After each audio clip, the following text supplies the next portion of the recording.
É o pior desastre com uma única aeronave na história da aviação. Um Boeing bate em uma montanha no noroeste de Tóquio. 520 pessoas, passageiros e tripulação, perecem numa pilha de metal retorcido. Com mais de 600 747s em serviço, os investigadores estão sob pressão intensa para descobrir a causa do acidente. Se eles não conseguirem obter respostas rapidamente, isso pode acontecer de novo. Desastres não acontecem simplesmente. Eles são provocados por uma cadeia de eventos decisivos. Vamos desvendar as decisões fatais daqueles últimos segundos, pouco antes do desastre.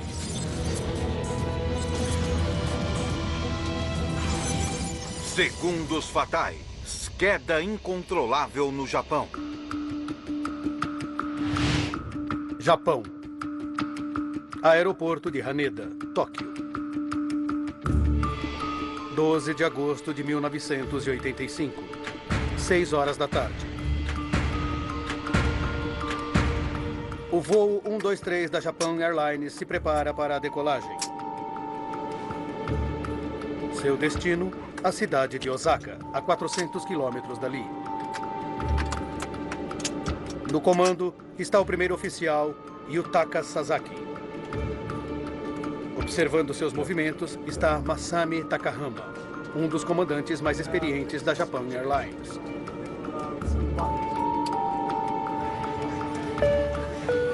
O americano de 26 anos, Ward Wallach, é um dos poucos estrangeiros a bordo. Meu irmão Ward ficou obcecado pelo Japão, ainda quando era estudante universitário. Agora estudante de pós-graduação em Tóquio, Ward assumiu a vida de japonês apesar de não ser um deles. Ward imitava seus amigos japoneses. Ele se parecia com Christopher Reeves, ele parecia o super-homem.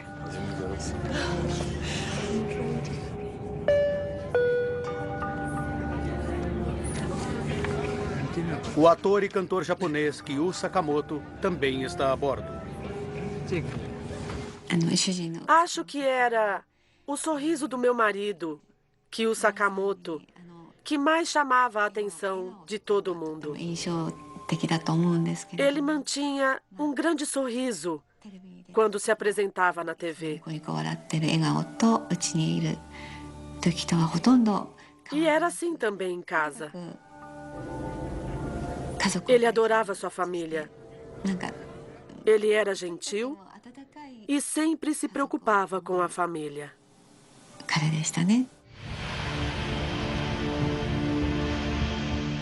6h12 da noite. A torre do aeroporto de Haneda dá permissão para a decolagem do voo Japan Air 123. As condições meteorológicas são boas. A tripulação espera que seja um voo de rotina curto. O Boeing 747 começa a subir para a sua altitude de cruzeiro a 7.300 metros.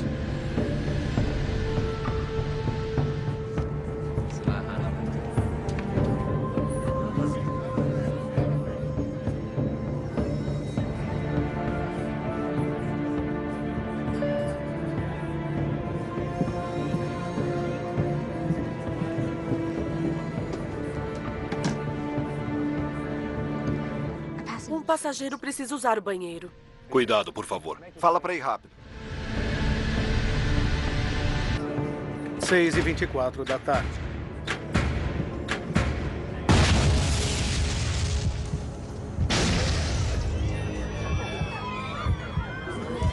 Duas explosões sacodem o avião.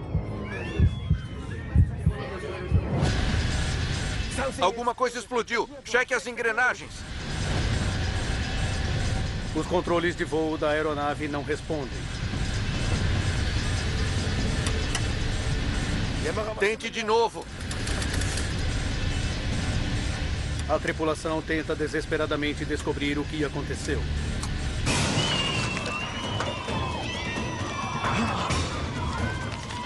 A pressão da cabine cai.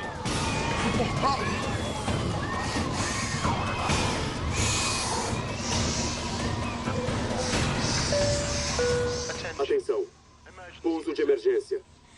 Ponham as máscaras sobre o rosto. Apertem os cintos de segurança. Este é um pouso de emergência. Este é um pouso de emergência. O voo da Japan Airlines 123 está fora de controle.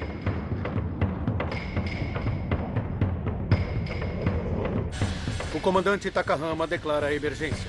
Voo 123 da Japan Air. Solicito retorno a Haneda.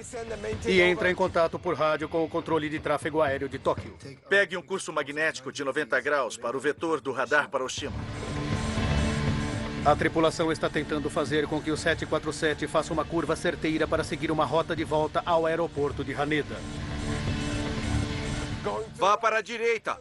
Vire! Mas o avião não está respondendo. Sim, senhor. Não estou acreditando. Também não, senhor. O que está acontecendo? 6h27 da noite.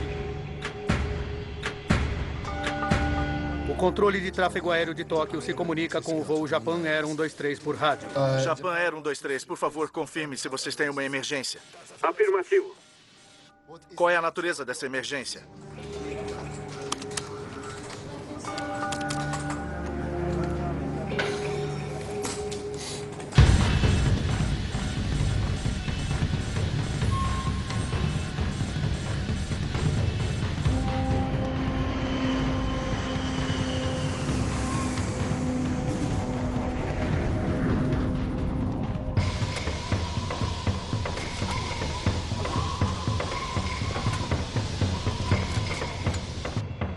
Seis e 28 da noite. Voo da Japan Air 123, destino de voo 090, vetor de radar para Oshima. Parece que o avião está se afastando do aeroporto Haneda, em Tóquio. Voo Japan Air 123 descontrolado.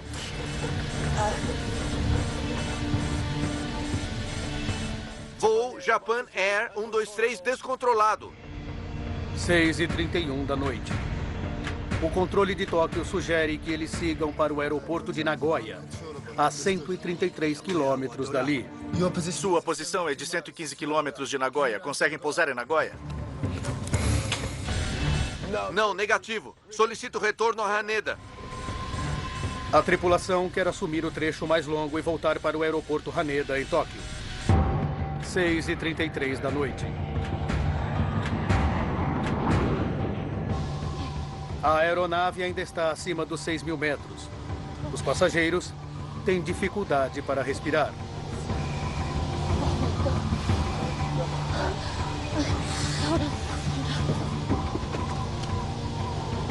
Há um dano na traseira. Eu não sei o que fazer. As pessoas não conseguem respirar. As máscaras. As máscaras de oxigênio na 5 direita falharam. Acho melhor descermos. Sim, senhor. Os pilotos tentam baixar a altitude do avião para aumentar os níveis de oxigênio dentro da cabine. Nariz para baixo. Nariz para baixo. Sim, senhor. Nariz para baixo. 6h38 da noite. Use as duas mãos. Baixe o trem de pouso. Baixando o trem de pouso. Para diminuir a velocidade do 747, a tripulação baixa o trem de pouso. Mas um pouso controlado é pouco provável.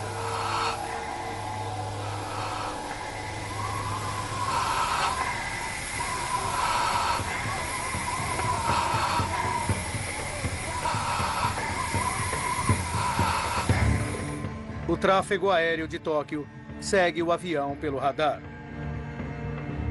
Durante os próximos 3 minutos, a aeronave faz uma volta completa de 360 graus, perdendo altitude o tempo todo. Consegue controlar a aeronave agora? Voo 123 da Japan Air, descontrolado. Japan Air 123, entendido. Você gostaria de entrar em contato com Haneda? Talvez não adiante. Talvez não adiante.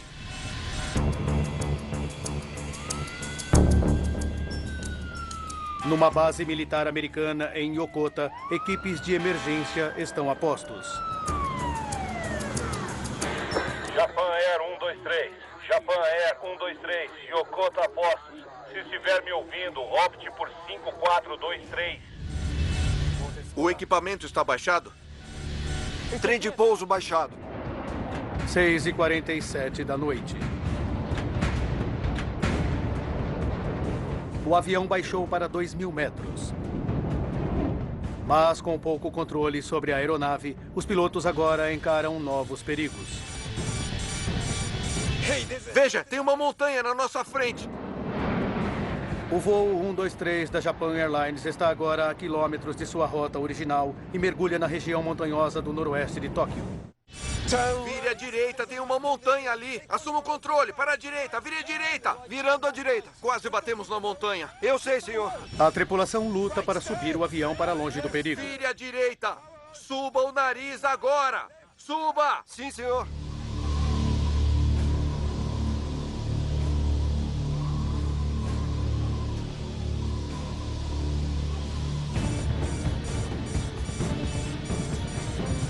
Ponha mais potência à esquerda. Potência máxima. Potência máxima. 6h53 da noite. Os pilotos lutam para colocar o avião a 4.000 metros. Mas eles ainda estão a 65 quilômetros a noroeste do aeroporto de Tóquio. Ao controle de tráfego, só resta observar. Estamos preparados para sua aproximação a qualquer momento. Estou coordenado com Yokota. Yokota também está disponível para pouso. Pare de pairar agora! Pare de pairar! Flap para cima! O avião se lança à frente e começa um mergulho descontrolado. Nariz para cima! Para cima! Nariz para cima! É o fim. Essa não!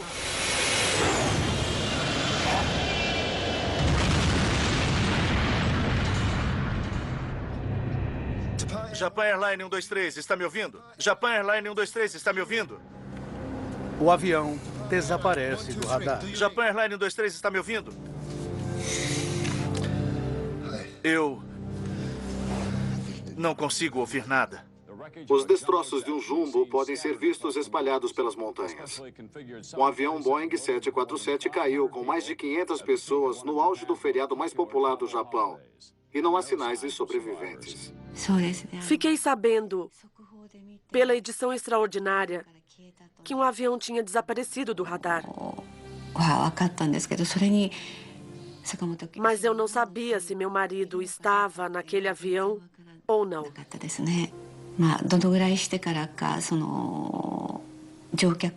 Eu não me lembro quanto tempo tinha passado quando eles conseguiram ler a lista de passageiros.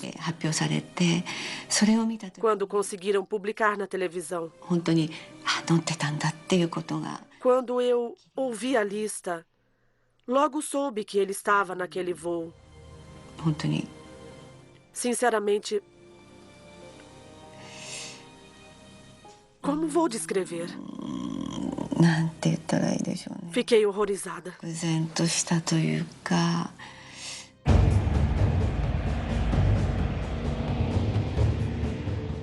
Apenas 18 minutos depois que o avião desapareceu, um C-130 da Força Aérea Americana localiza os destroços na cordilheira do Monte Ozutaka, 100 quilômetros a noroeste de Tóquio.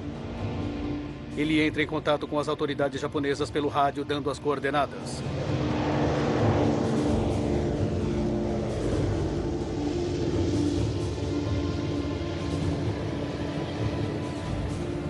Os Estados Unidos oferecem assistência militar. Os japoneses decidem trabalhar sozinhos e põem para funcionar sua própria missão de resgate. Então, as forças de defesa japonesas assumem. Yoshihisa Masuda está lotado na base militar na província de Chiba, perto de onde o avião caiu. Foi logo depois que eu voltei ao quartel-general, depois de minhas férias de verão. A base estava alvoroçada. Eu perguntei a um colega o que estava acontecendo. E então me disseram que o paradeiro do voo da Japan Air era desconhecido.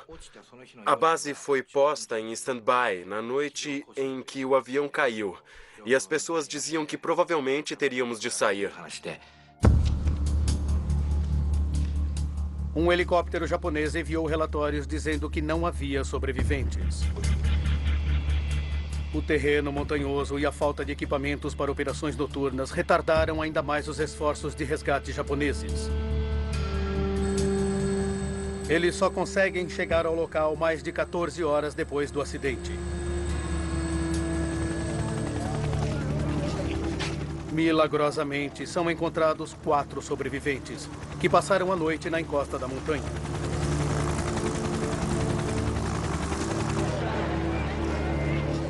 Mas 520 pessoas estão mortas, incluindo Kyu Sakamoto e Ward Wallach. Acho que quando fiquei sabendo que ele estava no avião, tive uma sensação de irrealidade. É que o Ward era cheio de vida, ele era jovem, e aquilo não deveria ter acontecido daquela maneira. Foi irreal.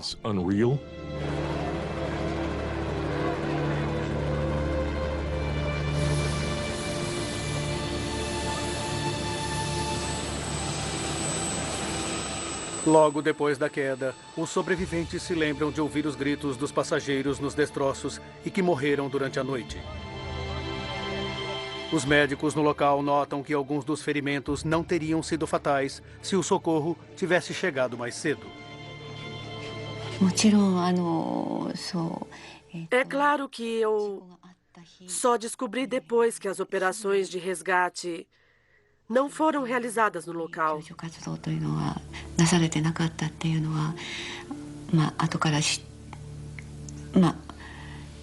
Mas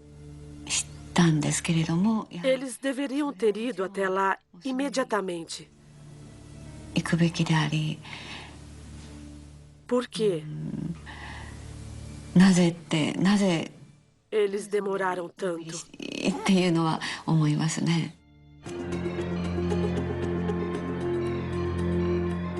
Agora, revendo os fatos e aprofundando as investigações oficiais, podemos revelar o que se esconde por trás do pior acidente com uma só aeronave na história da aviação.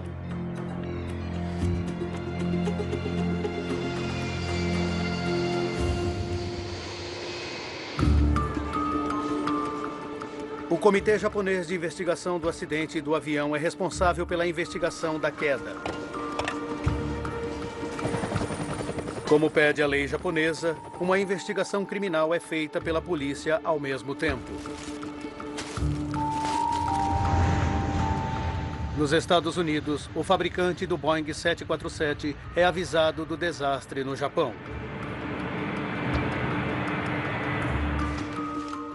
John Purvis era membro da equipe de investigação de segurança aérea do Boeing em 1985. Quando soubemos do acidente com este avião e que era um 747, ficamos preocupados que este acidente pudesse denegrir a reputação do avião. Porque, na época, ele era o maior avião comercial em uso.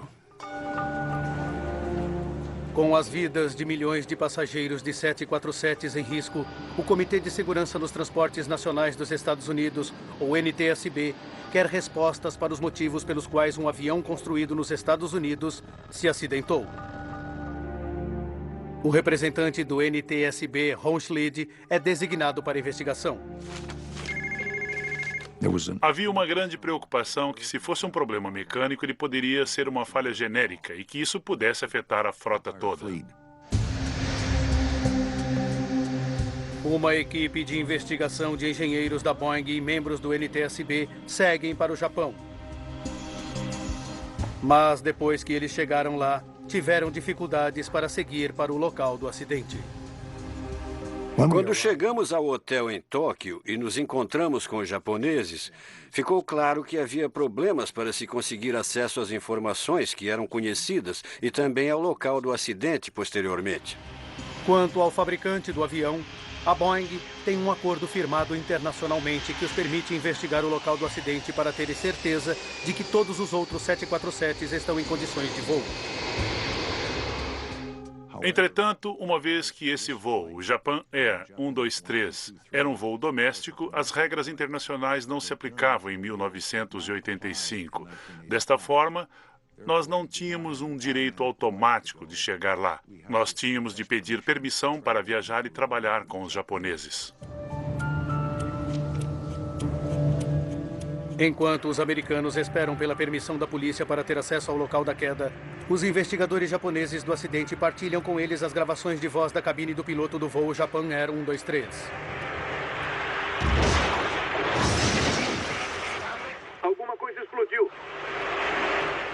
Nós conseguimos ouvir uma explosão no gravador de voz. Na verdade, foram duas explosões bem fortes, uma depois da outra.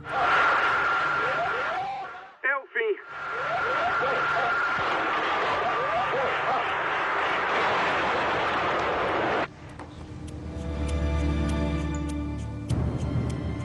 Os sobreviventes confirmam que houve uma explosão no fundo do avião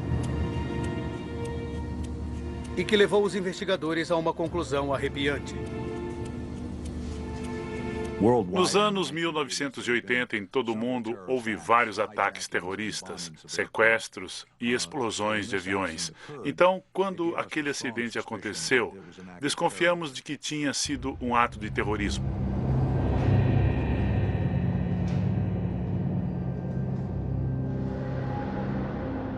Nós ficamos muito desconfiados de que aquilo tinha sido uma bomba. Mais provas da detonação provável de uma bomba surgem na Baía Sagami, a 153 quilômetros ao sul do local do acidente.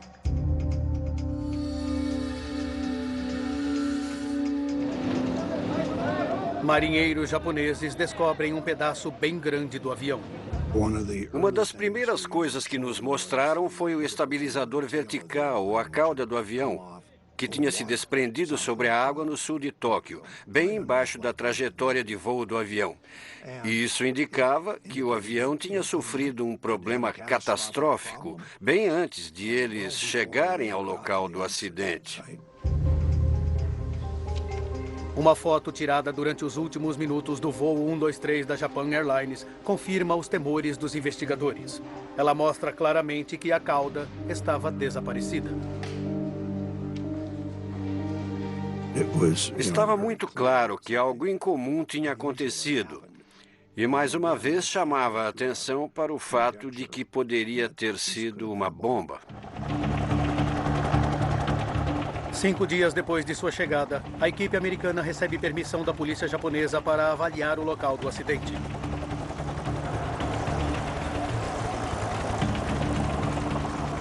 Helipontos improvisados permitem que helicópteros agora consigam pousar na cordilheira do Monte Ozutaka, ao norte do Monte Fuji.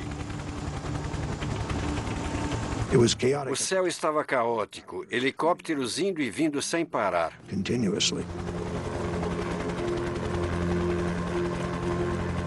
Entre os destroços, os investigadores começam a procurar os componentes estruturais principais do voo 123 da Japan Airlines. Como investigador, uma das primeiras coisas que fazemos é procurar pelo que chamamos de 4 cantos do avião, ou seja, o bico, as pontas das asas e a cauda.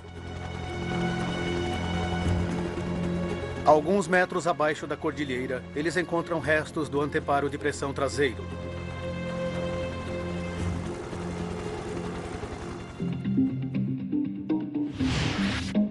Esta estrutura circular é feita com uma série de placas de metal sobrepostas presas juntas. Instalado entre a cabine e a parte da cauda, ele é projetado para evitar que o ar escape da cabine pressurizada por trás da aeronave. Quando vimos o anteparo, é claro que ele estava retorcido e muito danificado e quebrado em vários pedaços, 6, 8, 10 pedaços grandes e alguns pequenos.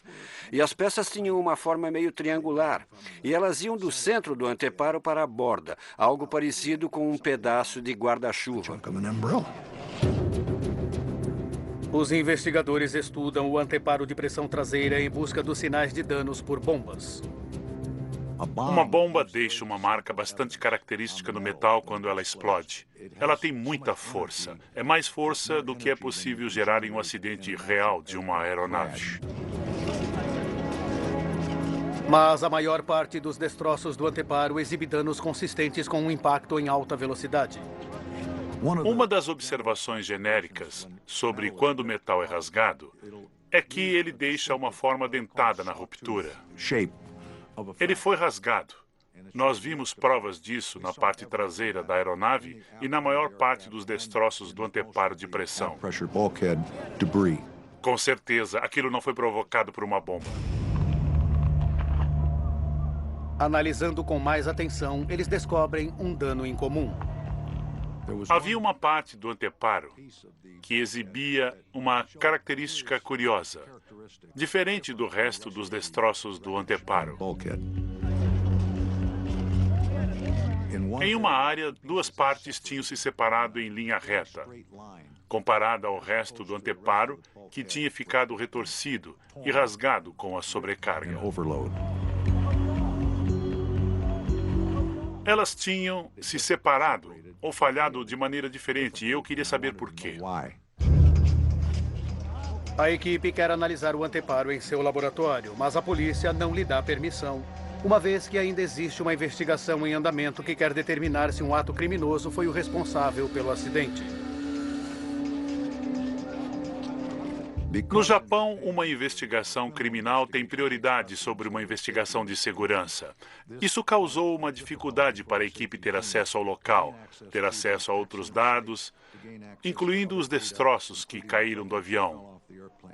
Isso complicou e atrasou parte da investigação de segurança porque os investigadores criminais estavam trabalhando. A equipe criou uma maneira engenhosa de resolver o problema. A Boeing teve a ideia de fazer réplicas das superfícies quebradas. Basicamente uma fita adesiva que eles colocavam na parte quebrada. E isso não danificava a superfície avariada. Isso resultaria em uma réplica simétrica da fratura que poderia então ser analisada em laboratório. Os investigadores analisam as impressões da fita e desenhos do local tirados da porção do anteparo que exibia o dano incomum.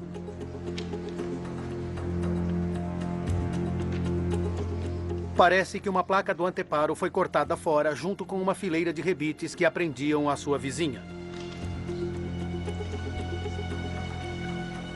Aquele metal foi rompido através daqueles furos. Eu achei que tinha descoberto desgaste, e o que estávamos vendo no anteparo era nosso momento eureka, era a nossa solução mágica.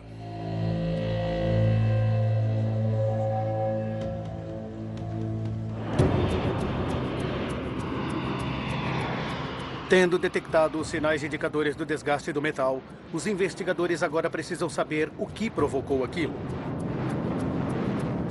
Eles também precisam descobrir se aquele é um incidente isolado ou um problema que pode fazer com que todos os mais de 600 747s sejam mantidos em terra para consertos ao mesmo tempo. Os investigadores analisam o histórico do avião. Nele, eles descobrem que aquele avião em especial tinha se envolvido em um acidente diferente. Eles descobrem que em 1978, no aeroporto de Osaka, o avião pousou com o bico muito levantado. A cauda bateu no chão e foi raspando ao longo da pista. O anteparo de pressão traseiro foi danificado e precisou de consertos. Ele tinha sido consertado 7 anos antes, e isso se tornou um fato muito importante para a investigação e muito interessante para nós. Descobrir que o avião tinha sofrido um conserto era um ponto decisivo na investigação. O quartel-general da Boeing em Seattle envia um fax com o relatório do conserto para a equipe de investigação no Japão. Quando o avião foi danificado e a equipe de consertos analisou a aeronave, ficou claro que o anteparo deveria ser substituído. E acho que eles escolheram substituir apenas a parte inferior por causa de problemas com a expedição do anteparo inteiro. Os engenheiros da Boeing projetaram um conserto. Eles fizeram um desenho com instruções escritas sobre como montar o anteparo. O projeto de reparação de 1978 demonstra como os engenheiros devem prender a nova parte inferior do anteparo à parte superior já existente. Para manter as duas partes unidas, elas são presas com uma placa de emenda presa com 3 fileiras de rebites.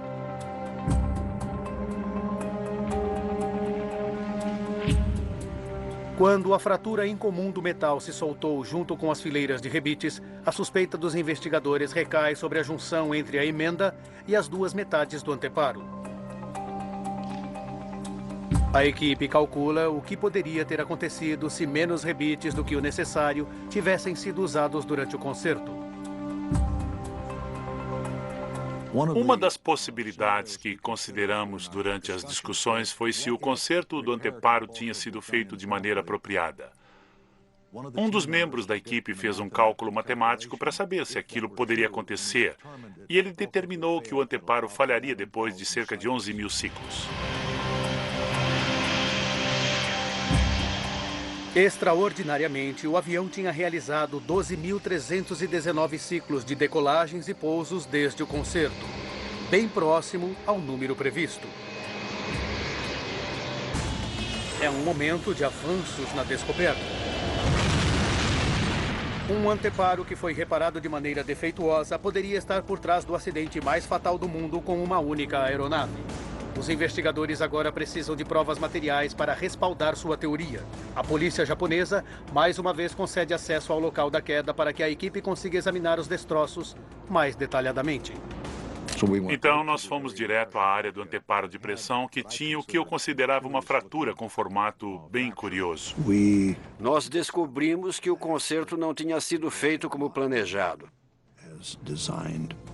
Durante o processo, havia um pedaço onde eles tinham de colocar uma placa de emenda, e ela tinha sido posta de maneira errada.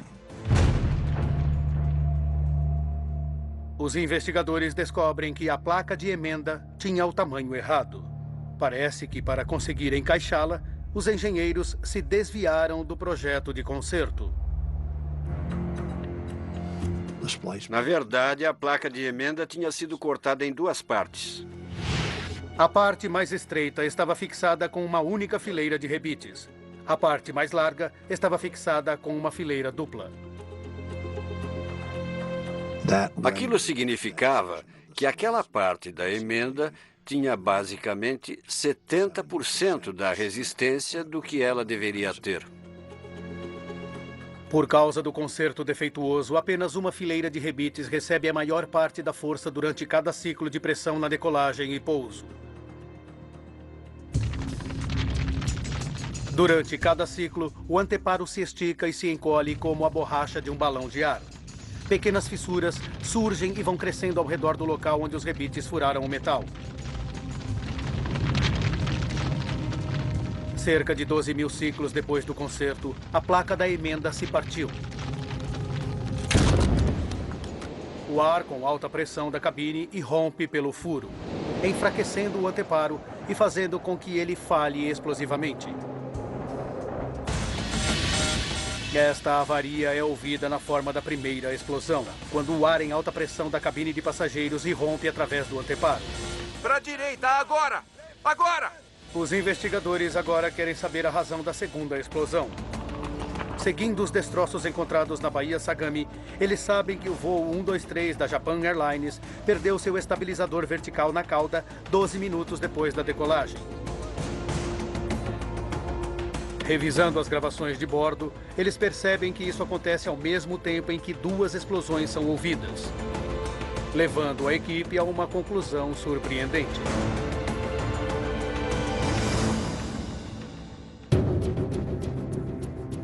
Quando o ar com alta pressão irrompe através do anteparo defeituoso e para dentro da seção da cauda, ela expele seu estabilizador para fora. Durante o projeto do 747, nós não previmos a expulsão do estabilizador vertical da cauda ou a explosão do anteparo de pressão. Isso simplesmente não era algo que imaginássemos que fosse acontecer. Os investigadores precisam agora descobrir como a explosão do anteparo e a perda do estabilizador da cauda fizeram com que os pilotos perdessem o controle do avião, levando-o à queda.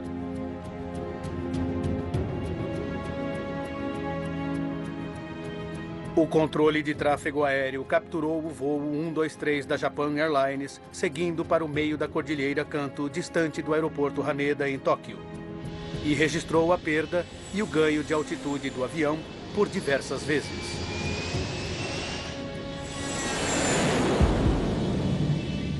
Por meio da reconstituição da trajetória de voo, os investigadores reconhecem um padrão conhecido, um tipo de movimento de aeronave conhecido como ciclo fugoide. Quando o voo 123 da Japan Airlines começa a mergulhar, ele acelera. A velocidade aumentada gera um levantamento, e quando o avião sobe, a velocidade diminui, fazendo com que ele caia de novo. Os investigadores sabem que este movimento fugoide demonstra que a aeronave está com os controles de superfície inoperantes. Esses fatos são cruciais para confiar e controlar a altitude do avião. O leme preso no estabilizador da cauda desvia o ângulo no qual o avião voa para frente no ar.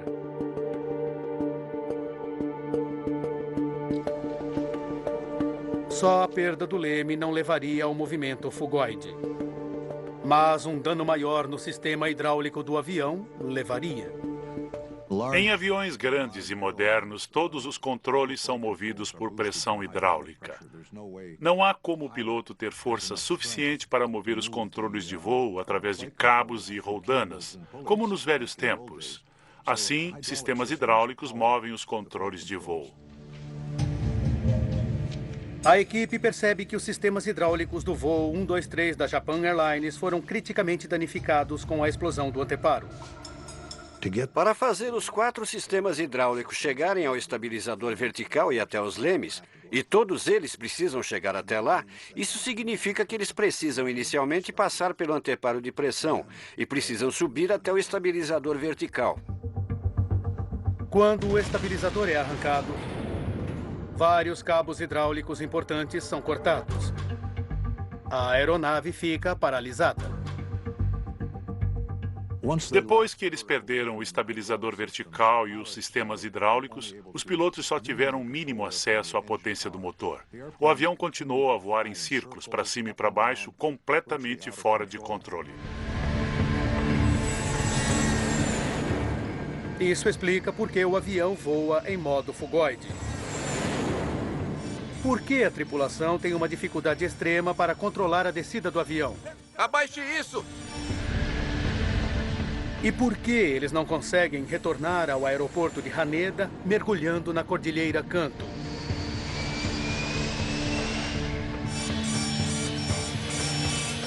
A única opção da tripulação é flutuar usando a aceleração, tentando manobrar o avião usando as potências de cada motor separadamente.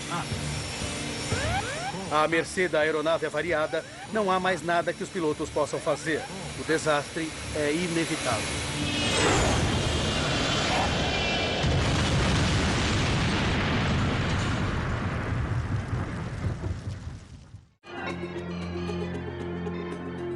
Depois de aprofundarmos a investigação, agora poderemos revelar os eventos que causaram o acidente aéreo mais mortífero com apenas um avião na história da aviação. –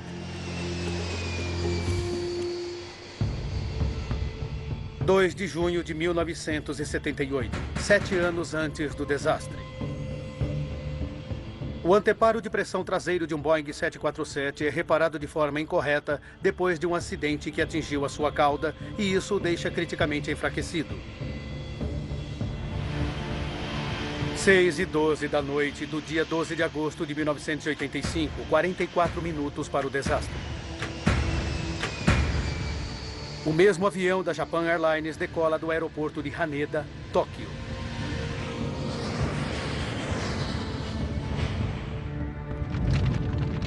Assim que a cabine é pressurizada, pequenas fissuras no anteparo consertado começam a aumentar. –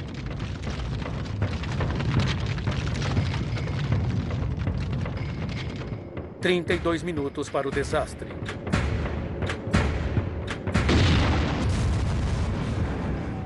O anteparo explode.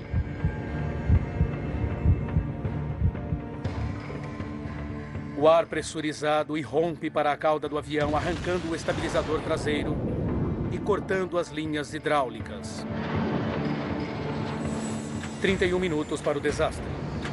O comandante Takahama declara uma emergência. Os pilotos tentam controlar a aeronave.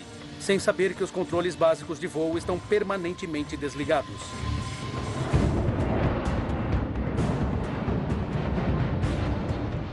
O avião sobe e desce. Os pilotos lutam para manobrar apenas com o impulso dos motores. 8 minutos para o desastre.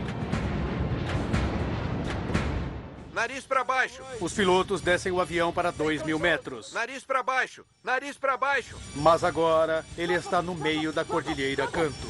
Pare de pairar agora. Pare de pairar. Pare de pairar agora. Pare de pairar. Segundos para o desastre. Nariz para cima. É o fim.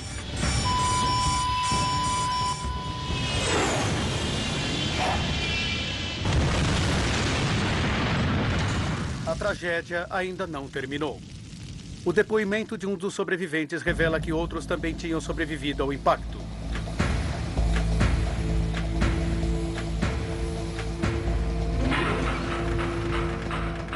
24 minutos depois do desastre. Um C-130 da Força Aérea Americana encontra o local do acidente e relata sua localização para as autoridades japonesas. 2 horas e 9 minutos depois do acidente, um helicóptero dos fuzileiros americanos sobrevoa o local e oferece descer 2 homens na montanha. Mas 1 minuto depois eles recebem uma ordem exigindo seu retorno à base. 14 horas depois do desastre. As primeiras equipes de resgate japonesas chegam a pé ao local do acidente na montanha. Quantos passageiros poderiam ter sobrevivido se as forças americanas tivessem recebido permissão para pousar, torna-se a questão principal dos parentes consternados. Até hoje, não há uma definição clara sobre quem recusou a ajuda americana. Ninguém das forças de defesa japonesas assume a ordem de manter a tripulação americana em terra. Mas, como resultado do desastre e queda consequente, as forças de defesa japonesas compraram helicópteros e equipamentos projetados para operações à noite em terrenos montanhosos. O desastre também deu origem a profundas ramificações na indústria aérea japonesa. O presidente da Japan Airlines, Yasumoto Tagaki, demitiu-se logo depois do acidente aéreo. Um gerente de manutenção cometeu suicídio. Um preço terrível foi pago e agora as lições precisam ser aprendidas. Uma das coisas que surgiram com a investigação é que o acidente poderia ter sido evitado. Se o trabalho de engenharia no concerto de 7 anos antes tivesse sido um pouco mais detalhado e feito com mais cuidado, o acidente não teria acontecido. A Boeing confirmou que um conserto incorreto provocou a falha no anteparo do voo 123 da Japan Airlines. A companhia modificou seus procedimentos. Assim, consertos significativos são examinados minuciosamente antes de sua realização e depois analisado por outro par de olhos. Checagens regulares são feitas para detectar qualquer sinal de desgaste de metal. Para reduzir a vulnerabilidade da parte hidráulica dos 747s, uma válvula foi adicionada à linha que controla 2 dos elevadores do avião e o leme inferior. Se a linha for cortada, ainda será possível algum tipo de controle. Acho que este acidente ensinou muitas lições à indústria da aviação. Coisas sobre os projetos e manutenção dos aviões. Foi realmente um passo importante para a melhoria da segurança na aviação mundial. A Japan Airlines não admitiu sua culpa no acidente, mas se ofereceu para pagar as indenizações. 90% dos parentes das vítimas fizeram acordo com a companhia sem ir a juízo. Mas nem as indenizações, nem as melhorias na segurança ofereceram muito conforto aos parentes consternados. Acho que havia uma sensação entre todas as vítimas, com certeza na minha família, de que aquilo estava errado e que o que aconteceu poderia ter sido evitado. Aquilo não precisava ter acontecido. Versão Marshmallow São Paulo.